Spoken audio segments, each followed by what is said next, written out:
I went down to the rugby club to go and pick my partner up after the match on the Saturday, where I soon found out that one of the rugby players had come off the pitch and was feeling quite unwell. I soon realised that he looked like he was having a cardiac event, which was going to lead to him arresting.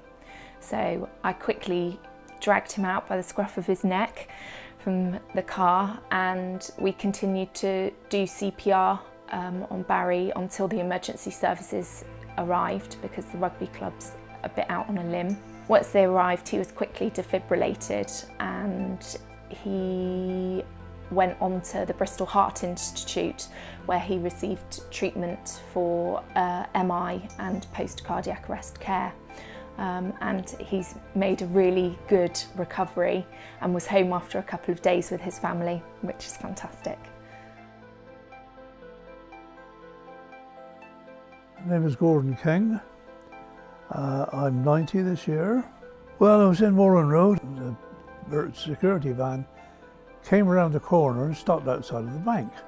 I saw this chap jump out the back of the van, no helmet, nothing was chained to his wrist, he's just swinging a bag. I turned and I saw this chap, and he was grabbing the bag that the security man held.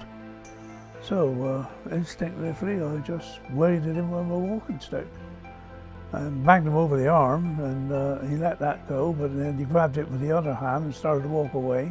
So I gave him a few more taps on the head with my walking stick and it broke over his head. But then when I went to grab him, a fist hit me in the face and knocked me out on the pavement. I had a nasty bruise and cuts to the head and had to go to hospital to be treated. If I see anything going wrong, it's straight away I feel as though I've got to go in and help out. I took my break at about 5:30, come out with just a friend, sat down, had my lunch until I heard a scream. So I ended up coming round the corner and to see a woman halfway out into the middle of the river. Didn't quite really know what to do, I was a bit in shock until I finally come to terms with it. I took my shoes, my jacket and my top off, jumped in so it didn't weigh me down, and managed to swim out and get the woman about halfway out, dragged her back in. And she was a bit too heavy for me to lift up, so I ended up putting her on the side, held her up, and it was a bit weird because her mouth and tongue started to go blue and I had to constantly reassure her. It was a bit strange, never had to do that before, but it was okay.